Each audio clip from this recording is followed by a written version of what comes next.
Hoy día vamos a leer y meditar en la palabra del Señor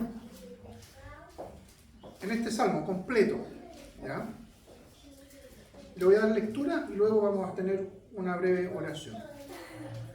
Dice así el Señor en su palabra: rebosa mi corazón con un bello poema. Esta obra mía se la dedico al Rey. Mi lengua es la pluma de inspirado poeta. Eres el más hermoso de los mortales. La gracia mana de tus labios. Por eso Dios te ha bendecido para siempre. Cíñete la espada, valiente guerrero, y cúbrete de honra y majestad. Que tengas prosperidad y gloria. Cabalga defendiendo la verdad, la humildad y la justicia, guiado por tu diestra portentosa. Que penetren, oh Rey, tus agudas flechas en el corazón de tus enemigos, y que los pueblos se rindan a ti. Oh Dios, tu trono es eterno y permanente, tu cetro real es un cetro de justicia. Porque amas la justicia y odias la maldad, Dios, tu Dios, te ha ungido como Rey, ha derramado en ti perfume de alegría. Te eligió a ti y no a tus compañeros. Mirra y áloe y canela perfuman tus vestidos, y en los palacios de marfil te brindan alegría. Entre tus favoritas hay muchas princesas. La reina a tu derecha luce joyas de oro de Ofir. Hija mía, inclina tu oído y préstame atención. Olvídate de tu pueblo y de la casa paterna, que el Rey desea poseer tu hermosura. Él es tu Señor y le debes obediencia. Gente de Tiro vendrá a ti con presentes. Los ricos del pueblo implorarán tu favor. Esplendorosa se ve la princesa en su alcoba. Sus vestidos son de brocado de oro. Así ataviada se presenta ante el Rey, seguida por su séquito de doncellas traídas de lejos para hacerle compañía. Y entre jubilosas voces de alegría serán conducidas al palacio real. Tus hijos sucederán a tus padres y los harás príncipes de toda la tierra. Yo perpetuaré tu nombre para siempre y perpetuamente los pueblos te alabarán. Tengamos un momento de oración. Señor, estamos agradecidos y contentos. Agradecidos, Señor, porque tú nos entregas el privilegio de poder estar presentes hoy día delante de ti, como cada instante de nuestra vida, pero especialmente hoy, Señor, que tu palabra va a ser predicada, va a ser expuesta. Eso es un privilegio que no todos los hombres tienen. Lo tenemos solamente aquellos que somos tus hijos, Señor, y que nos disponemos con un corazón abierto, Señor, a recibir tu palabra, justamente a eso, a poder escuchar lo que tú quieres de tu pueblo, lo que tú quieres de nosotros, y también, Señor, dispuesto no solamente a escuchar, sino a poner por obra o a ser obediente a tu palabra. Por eso, Señor, queremos rogarte la luz de tu Santo Espíritu, la dirección de tu Santo Espíritu, para que esta predicación, para que este mensaje, para que este sermón no sea solamente eso, sino que seas tú, Señor, hablando a tu pueblo y nosotros escuchando atentamente a ti, que eres el Dios, el Señor y el Salvador. Oramos con gratitud, Señor. Lo hacemos también con adoración y en el nombre de Jesús. Amén. Amén. Bien, hoy nos encontramos frente a un salmo muy particular. Ustedes saben que todos estos salmos en los cuales estoy con la ayuda del Señor predicando, son todos autores de descendientes de hijos de Coré. ¿Ya? Todo lo que vamos a ver o lo que hemos estado viendo. En ese sentido no cambia el asunto. Ahora no sabemos si es exactamente el mismo, ¿no es cierto?, que fue del Salmo 42, por ejemplo. Pero sí es uno de los descendientes, probablemente sea el mismo, ¿ya? Y también nos encontramos, si ustedes se dan cuenta, con un salmo que es un salmo instructivo. ¿Se acuerdan que les decía que masquil, cuando aparece después, debajito del número del salmo, esta palabra masquil significa que es un salmo de instrucción, o un salmo instructivo, que no era un mero poema o un mero salmo, entre comillas, ¿no es cierto?, que se ocupaba para cantarlo en el culto, no, sino que además tenía la intención de instruir, ¿ya? Dando por sentado que toda la palabra de Dios, como dice ella misma, es útil para instruir. Pero estos fueron escritos de manera especial para que el pueblo, en este caso el Israel, ¿no es cierto?, Judá, que los escuchaba y que los usaba, fueran también instruidos. Ahora, que sea muy particular no tiene que ver con esto, ¿ya? Pero yo lo comenté porque es importante recordarlo. Lo que lo hace especial o lo que lo hace particular es que en el hebreo, digamos, en el original el título sería un canto de amor. O sea, nos encontramos frente a un salmo que se parece más, ¿no es cierto?, a lo que nosotros conocemos como el Cantar de los Cantares, ¿ya? Que es justamente un libro poético también, pero que habla de la relación, ¿no es cierto?, amorosa, íntima entre el esposo y la esposa. Aquí justamente nos encontramos, y por eso que es particular este salmo, porque es un canto de amor. Y por eso, debido a eso, yo le quise intencionalmente poner el título a este mensaje, o a este sermón, Una serenata para los novios, ¿ya? Así que piensen en eso. Piensen que alguien, en este caso, este salmista, este hijo de Coré, compuso una serenata para estos esposos. Y fue compuesto y cantado para las bodas del rey. Para las bodas del rey. Ahora, no hay consenso en cuál sería este rey. La mayoría de los eruditos, aunque hay discusión, ¿no es cierto?, piensan que fue Salomón, ¿ya? Y otros dicen, no puede ser Salomón, porque, bueno, ahí hay algunos versos que dejan ver que tiene la espada y que usa la espada. Bueno, dicen, ¿cómo va a ser Salomón? Porque Salomón justamente reinó en un periodo de mucha paz. De hecho, él jamás salió a la guerra. Entonces, esa y otras cosas hacen pensar a algunos que no puede haber sido Salomón. Pero en ese sentido, ¿no es cierto?, o ese dato no es tan relevante cuando nosotros nos ponemos a pensar y vamos a profundizar en este salmo. Podemos pensar, por ejemplo, que fue Salomón. Ya, eso no va a quitar el contexto tampoco al mensaje mismo. Así todo, a medida que vamos avanzando en el mensaje, vamos a notar que también este salmo, como otros tantos que hay en el libro de los salmos, ¿no es cierto?, es también una profecía. ¿Y qué significa que sea una profecía? Que está anunciando algo. En este caso, en el contexto del Antiguo Testamento, las profecías eran justamente eso, anunciaban algo que estaba por acontecer, ¿ya? Y este salmo está profetizando o está hablando del Salvador, o del Mesías, o del Cristo. Y por eso que a estos salmos, como el que nos enfrentamos hoy, también se le denomina o se le llama un salmo mesiánico. ¿Por qué? Porque apunta o está llevando a los que leen, a los que escuchan, a los que cantan y a los que cantaron, ¿verdad?, a pensar en el Salvador, a pensar en el Mesías, ¿ya? Los invito entonces a poner atención al mensaje que el Señor nos tiene preparado hoy, fijando nuestra atención primera en los novios, ¿ya? Y veamos qué es lo que dice el texto sobre los novios. Y en una segunda parte, antes de hacer aplicaciones, vamos también a ver, a propósito de este salmo mesiánico, que podemos encontrar acá un mensaje que el Señor tiene tanto para la iglesia, ¿no es cierto?, y también habla sobre Cristo. ¿Por qué? Porque vamos a encontrar que la relación entre Cristo y la iglesia es una relación de un esposo y una esposa, o la novia y el novio, ¿sí? De hecho, la Biblia del Nuevo Testamento hace mucha, ¿no es cierto?, referencia a aquello. Entonces, ¿qué pasa con los novios? Cuando vemos derechamente esto aquí que fue compuesto, como yo les decía, una serenata, ¿ya? Y las primeras palabras del salmista, antes de referirse a los novios, dice que su alma, ¿no es cierto?, o su corazón está rebosante con un bello poema. O sea, estaba como queriendo, ¿no es cierto?, expresar un poema. En otras versiones dice que el corazón arde. ¿Ah? Estoy entusiasmado, ¿verdad?, con un bello poema. Y esta obra se la dedica al rey, y además expresa en el verso 1, mi lengua, de una manera muy linda y poética, mi lengua es la pluma de inspirado poeta. O sea, está diciendo, estoy tan atarantado que mi lengua es como que yo voy a escribir. O sea, mi lengua en realidad es el lápiz, o el lápiz Bic, o el bolígrafo, que va a escribir esto. Y mi corazón está entusiasmadísimo con esto. Ahora, esto ya nos hace ver de alguna manera que no era cualquier boda, pero también nos deja entrever que está apuntando también a algo mucho más allá que una boda entre dos personas, que realmente sucedió así, entre un rey de carne y hueso y una futura reina después que se casa de carne y hueso, ¿ya? Pero el salmista está tan entusiasmado, y de este entusiasmo ya podemos ver que hay algo especial también detrás. Entonces, Inmediatamente, después de esta introducción en el Salmo, se va a describir al esposo.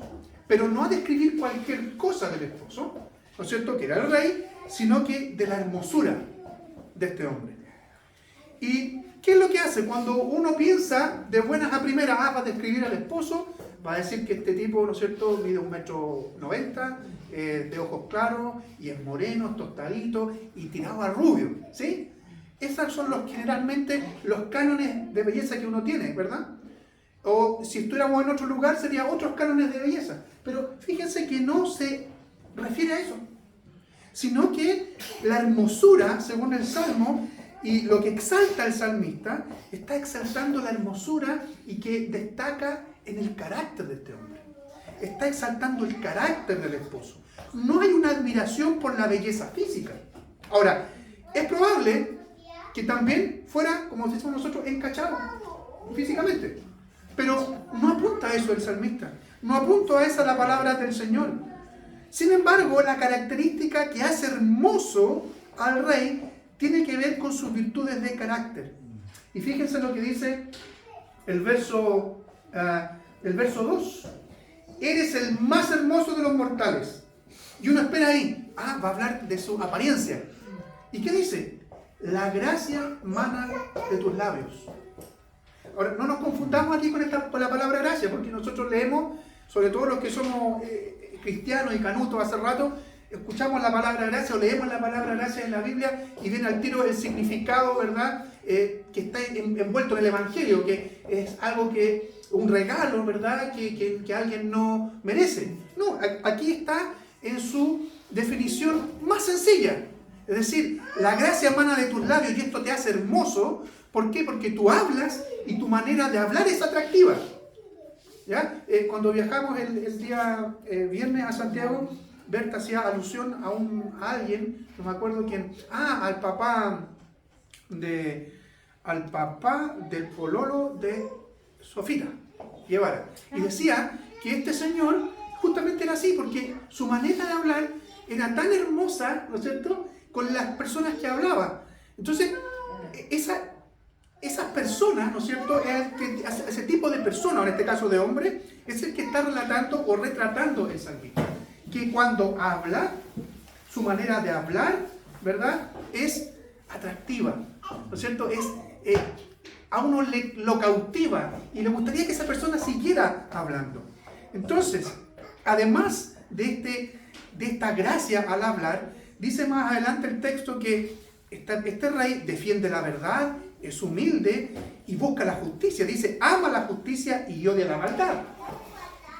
Y todo esto está hablando justamente, insisto, no del semblante, no de la apariencia física de este hombre, sino que de su carácter. Entonces, si hay algo que hace atractiva y bella a la persona de este rey, imaginémonos que fue Salomón, y coincide más con eso, porque muchos dicen, bueno, Salomón era sabio, y todo lo que hablaba, justamente a las personas lo cautivaba.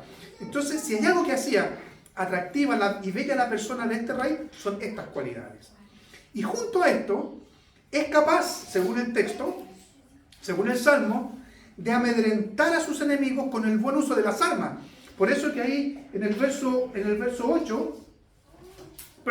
3, dice, cíñete la espada, valiente guerrero, y cúbrete de honra y majestad. O sea, es capaz también, a través del buen uso o el hábil uso de las armas, amedrentar a sus enemigos.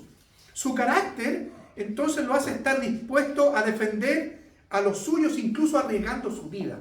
¿Ya? El uso de estas armas, una de ellas, las flechas, dice que hieren mortalmente a sus enemigos. Podríamos decir, estamos frente a un prototipo de hombre bien viril, bien hombre, bien macho, ¿ya? Pero no solo por la fuerza bruta, porque uno concibe a un hombre viril, ¿no es cierto?, a un bien macho que tiene fuerza bruta. Pero no es así, sino que como vimos hasta en su forma de hablar, con gracia, allí se muestra todo el esplendor de su persona. Y para completar las características de este rey hermoso, de esta persona, de este hombre hermoso, el texto nos dice además que huele bien. Que huele bien. O sea, y el Salmo se hace cargo de eso. ¿Dónde? Fíjense lo que dice el verso 8. Mirra y aloe y canela perfuman tus vestidos. O sea, en el lenguaje antiguo, no el lenguaje de que se usa hoy, antiguo, ahí se me va a caer el canela. Mi mamá habría entendido muy bien, era un churro, ¿ya? Pero en un churro no solamente, insisto, no se destaca aquí su apariencia física, ojo. Pudo haber sido así también, pero el carácter de la persona, el carácter del rey era lo que lo hacía atractivo. Como le digo, además olía rico, además olía bien. Después de esto, ¿qué es lo que hace el Salmo? Se dedica a destacar la hermosura, en este caso, de la reina. ¿Ya? Curiosamente, y esto es muy impopular, lo que dice el texto, y muy impopular, y aunque sea impopular lo voy a decir, porque la Biblia sí lo dice, y la mayoría aquí son mujeres, y por lo tanto capaz que se enojen conmigo, ¿ya? La hermosura de la novia no depende de ella. Fíjense lo que dice el texto, y esto es muy impopular. El texto nos dice que la esposa, la reina, desde que se casa obviamente con el rey, no es que sea bella físicamente, al igual que el rey, o sea, es posible que lo fuera, ¿sí? Pero no destaca su belleza por eso. Dice además que el rey la escogió entre varias. Y aquí muchos piensan también que fue Salomón, porque Salomón tuvo muchas esposas, concubinas. Ahora, entre paréntesis, eso no significa que el Señor le agradara eso. De hecho, siempre fue en contra de eso, no solamente con Salomón, sino que desde el principio. Y Salomón, estoy haciendo un paréntesis, debido a eso, pecó. No pecó solamente en la parte, o sea, sexualmente, en el sentido de tener muchas mujeres, sino que además su corazón fue inclinado a la idolatría. Producto de todo esto, además, fueron todas consecuencias de ese pecado. Pero dice entonces que, como el texto dice que entre varias la escogió, algo dice eso, o sea, tiene que haber tenido características que la hacían bella, ¿no es cierto?, probablemente de manera física. Pero el texto no habla de esa belleza, ¿ya? Es seguro que tenía entonces virtudes que al rey le parecieron atractivas. Así todo, lo que la hace hermosa ante la gente son sus atuendos, fíjense. No está diciendo en ninguna parte que tenía ojitos asá, que medía tanto, que su pelo era así, asá. No. Por ejemplo, como sucede en el Cantar de los Cantares, donde se describe físicamente a la esposa y físicamente también al esposo. No. Aquí dice que todo tenía que ver con sus atuendos, porque sus atuendos eran los deslumbrantes. Ella se veía esplendorosa. Fíjense en el verso 13. Esplendorosa se ve la princesa en su alcoba. ¿Y por qué?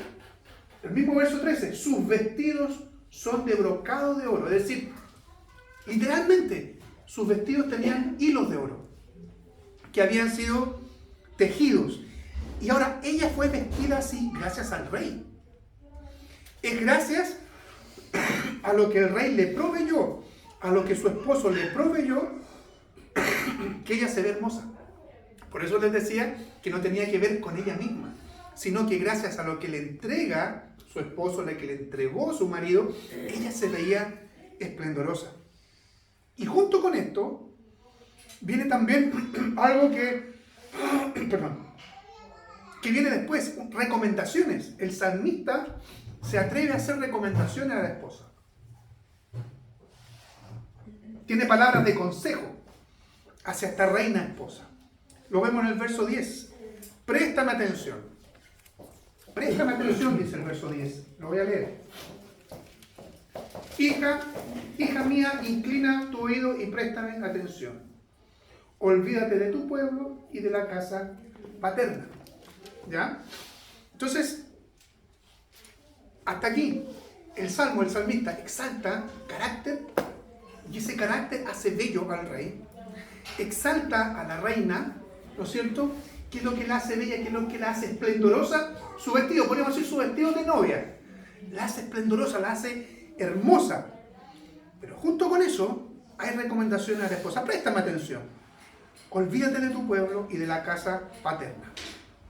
¿Qué significa esto? En principio suena duro, ¿o no? Suena incluso indolente. O sea, viniste acá, te casaste con el rey, olvídate. Olvídate de tu tierra, olvídate de tu pueblo. Se supone que no era, obviamente, israelita, ¿no es cierto? Y de la casa paterna. Sin embargo, esto no es más que un precepto divino desde que el matrimonio como institución fue creado por Dios. Fíjense lo que nos recuerda Génesis 2, verso 24. Por eso el hombre dejará a su padre y a su madre y se unirá a su mujer y serán un solo ser. ¿Ya? Si bien el texto que acabo de citar de Génesis habla especialmente al varón, el principio que hay detrás de esto es aplicable también a la esposa.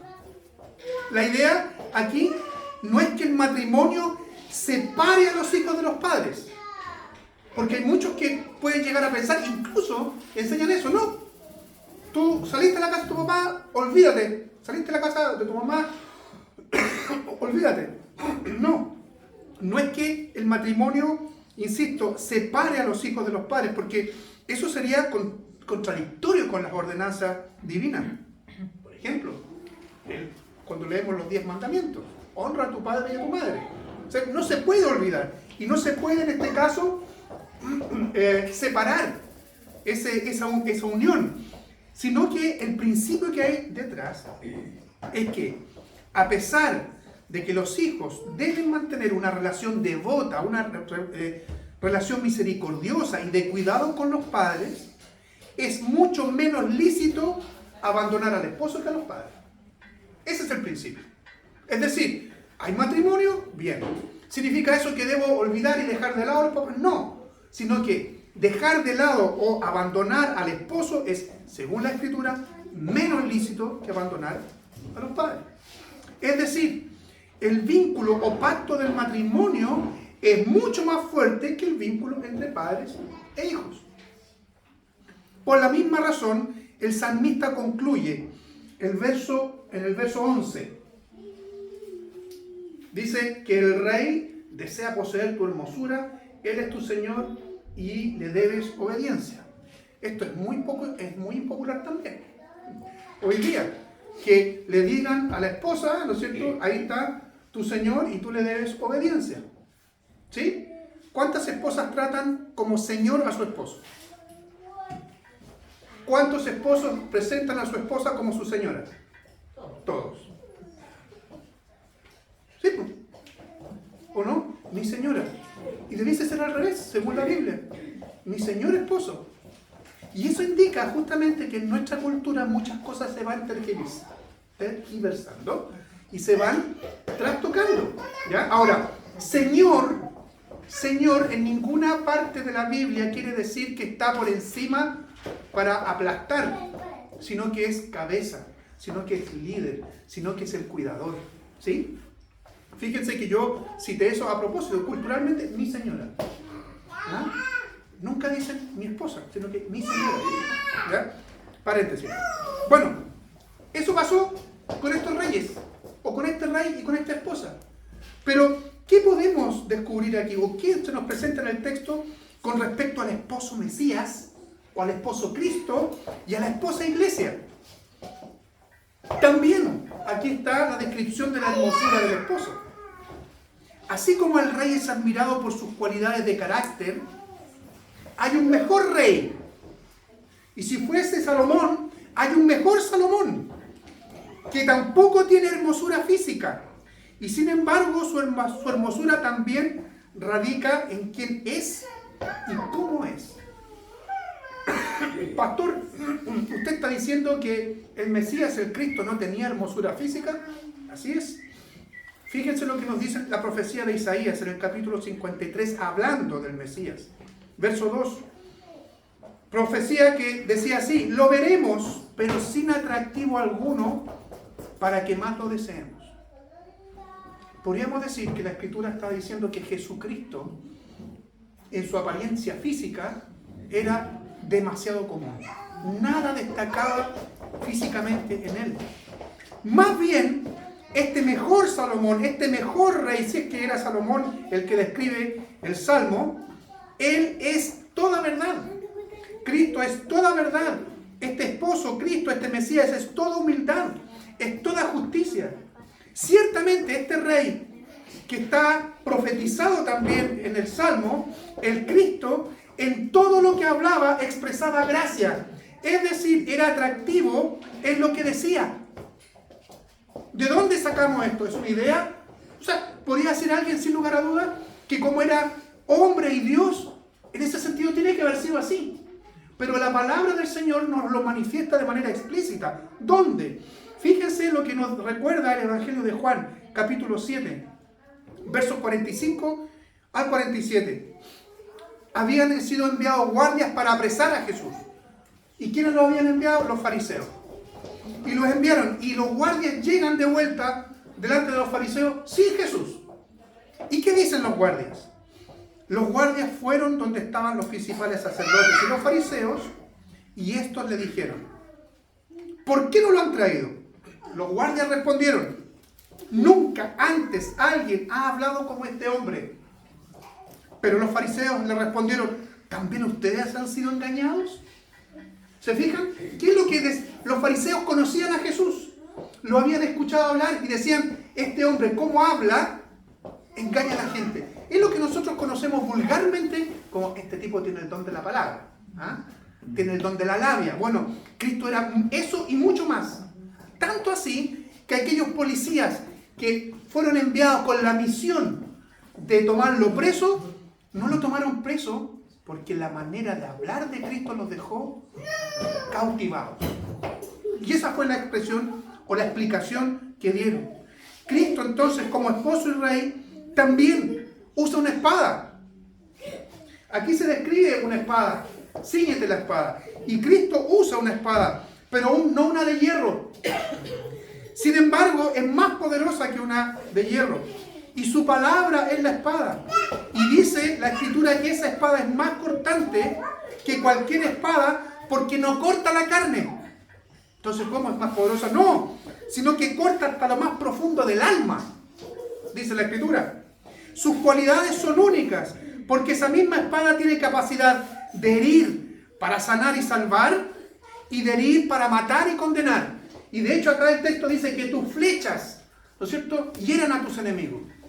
Cuando la palabra del Señor es predicada, cuando la palabra del Señor es exhortada y llega al corazón de las personas, a los de nosotros hoy día, y a cualquier persona puede causar dos efectos: hiere. La palabra del Señor hiere para sanar y salvar, o hiere para matar y destruir. Si nosotros estamos aquí hoy día con un corazón dispuesto, es porque la palabra del Señor ha cortado no nuestra carne, sino que ha cortado nuestra alma, pero también junto con eso, junto con esa herida, ha sanado y ha salvado. Pero también se hace cargo este salmo de la hermosura de la esposa. La esposa de Cristo es su iglesia. Y así como la reina en el salmo brilla, es hermosa, pero no por sí misma. ¿Se acuerdan? Que era hermosa, ¿por qué? Por el vestido de novia que estaba, ¿no es cierto?, con hilos de oro. La iglesia es hermosa por causa de Cristo. Esto es también del todo impopular, inclusive dentro del cristianismo. Lo vamos a ver enseguida en las aplicaciones. ¿Por qué esto es impopular? ¿Por qué la iglesia es hermosa? Esta esposa es hermosa, pero no brilla o no es exuberante, o como dice el texto aquí, esplendorosa por sí misma, sino que es por causa de Cristo. Pero también en el sentido que a la reina, en el texto, se le hacen recomendaciones. Esas mismas recomendaciones son también para la iglesia hoy día. La iglesia está siendo siempre exhortada a olvidarse de dónde salió, en el sentido que fue rescatada o redimida del reino de las tinieblas, de la oscuridad, del pecado y de la condenación. Lo meditaremos también brevemente a continuación. Entonces, esto es lo que el texto, esto es lo que el Salmo, hermano, nos está mostrando. Dos reyes, o sea, un rey y una reina, desde el momento que se casa con este rey, que probablemente era Salomón. Se destaca la hermosura de este rey, se destaca la belleza y hermosura también de esta reina, pero también es un salmo mesiánico en donde está apuntando a Cristo y está apuntando también a la iglesia. ¿Cómo aplicamos esto hoy día?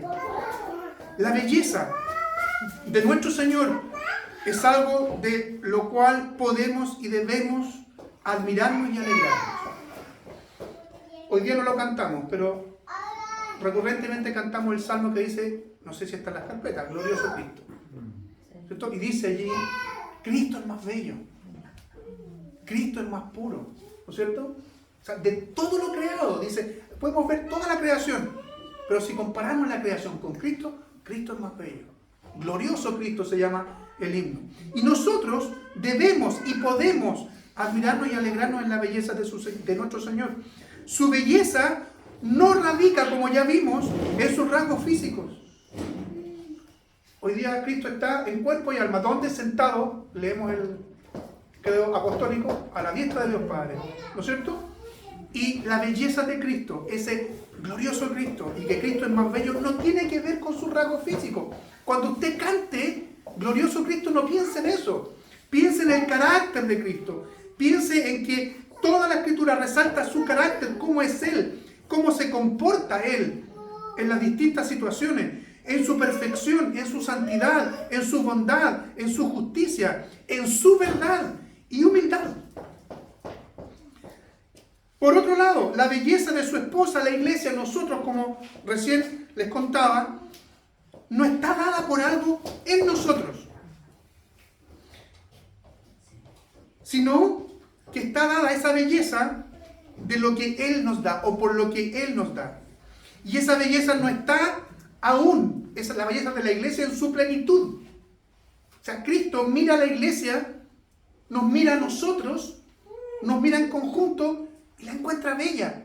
Pero fíjense, no porque seamos bellos nosotros, o no porque sea bella la iglesia en sí, sino que porque Cristo la redimió, Cristo la compró, la está hermoseando, la está siempre poniendo bella. Podríamos decir, la está maquillando constantemente.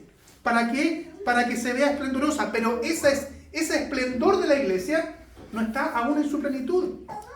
Esa plenitud se dará y será completado el día en que se la presente, como dice la Escritura, a sí mismo, sin ninguna mancha y sin ninguna arruga.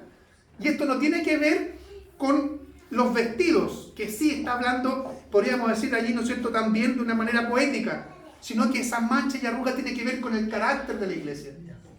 ¿Cómo somos nosotros? Hoy día todavía somos débiles. Hoy día como iglesia muchas veces pecamos. Y pecamos corporativamente.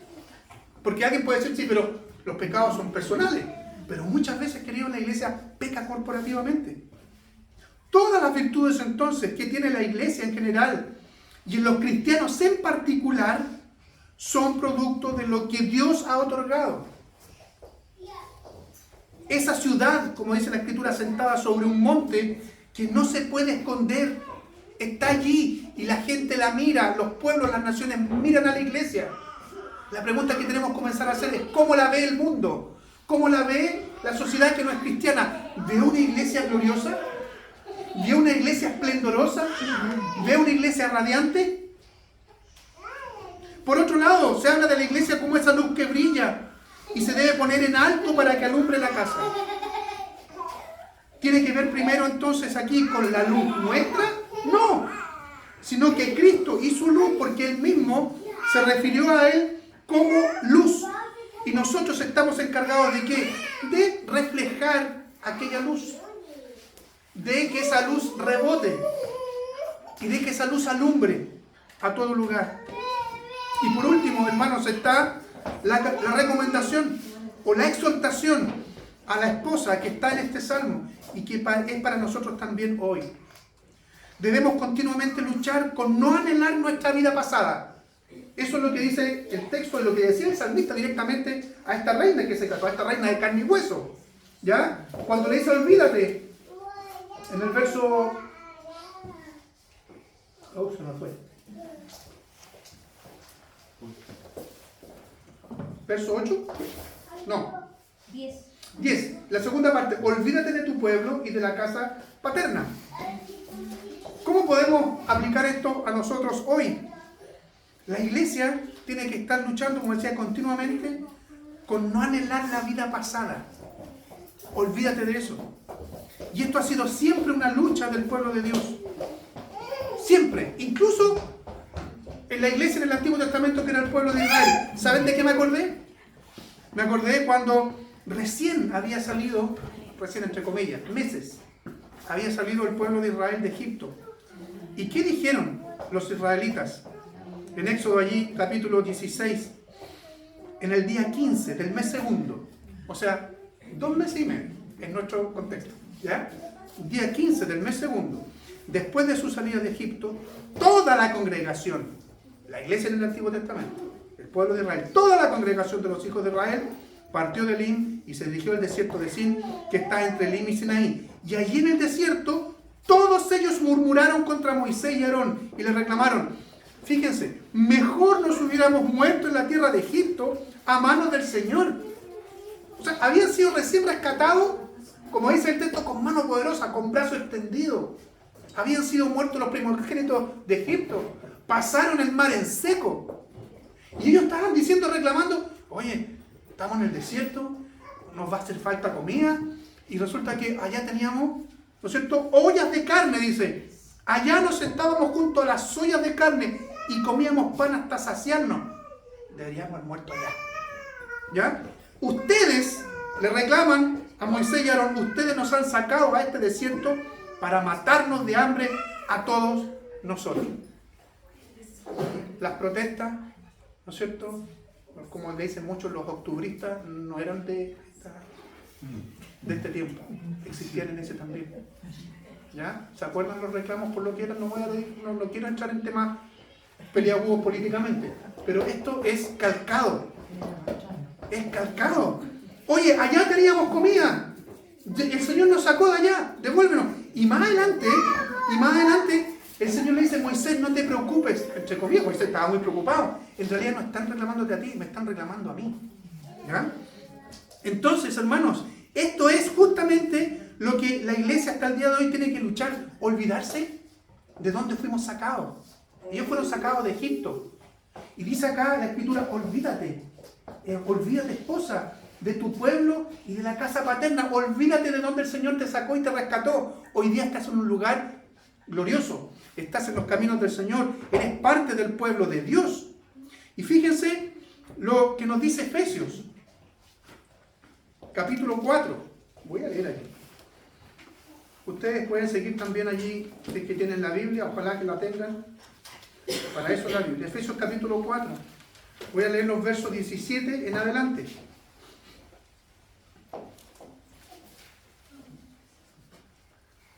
Pero esto quiero decirles en el nombre del Señor, y en esto quiero insistir.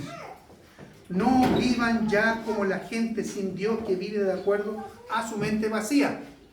Le está diciendo esto a la iglesia. Esa gente tiene el entendimiento entenebrecido, y por causa de la ignorancia que hay en ellos y por la dureza de su corazón, viven ajenos a la vida que proviene de Dios. Después de que perdieron toda sensibilidad, se entregaron al libertinaje para cometer con avidez toda clase de impureza. Olvídate de dónde tú has salido. Pero esto no lo aprendieron ustedes en Cristo, de Cristo, si es que en verdad oyeron su mensaje y fueron enseñados por Él de acuerdo con la verdad que está en Jesús. En cuanto a su pasada manera de vivir, despójense de su vieja naturaleza. Olvídense de la vieja manera de vivir, porque está corrompida por los deseos engañosos. Al contrario, verso 23, renuévense en el espíritu de su mente y revístanse de la nueva naturaleza, creada en conformidad con Dios, en la justicia, santidad de la verdad. Por eso cada uno de ustedes debe desechar la mentira, hablar la verdad con su prójimo, porque somos miembros los unos de los otros. Enójense, pero no pequen.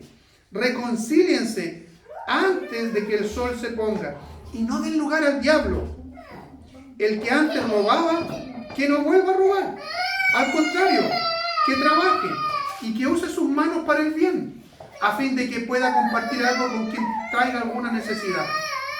No pronuncien ustedes ninguna palabra obscena, sino solo aquellas que contribuyan a la necesaria edificación y que sean de bendición para los oyentes. No entristezcan al Espíritu Santo de Dios, con el cual ustedes fueron sellados para el día de la redención. Desechen todo lo que sea amargura, enojo, ira, gritería, calumnias, y todo tipo de maldad.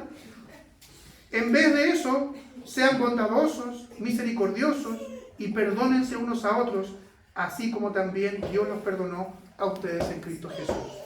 Todo esto, dice el Señor, nos estamos aplicando. Olvídense, déjenlo atrás. Y se fijan que hay una palabrita interesante. Revístanse de la nueva naturaleza. ¿Qué tiene que ver con el Salmo? Las vestimentas de la esposa. ¿Quién las entregó? ¿Quién reviste de nueva naturaleza a la iglesia? Es Cristo. Y eso es lo que debemos nosotros, con eso debemos estar contentos, con eso debemos estar gozosos, no querer vestidos sucios, añejos, o vivir en esa cultura de pecado, sino que en la santidad que el Señor nos muestra. Hermanos, que la palabra del Señor sea de bendición para nosotros. Que la palabra del Señor nos motive, junto con la acción del Santo Espíritu, a vivir para agradar a Cristo, para agradar a este esposo, que es el esposo de nosotros, el esposo de la iglesia, la que nosotros, cada uno de nosotros, somos miembros. Que el Señor nos bendiga.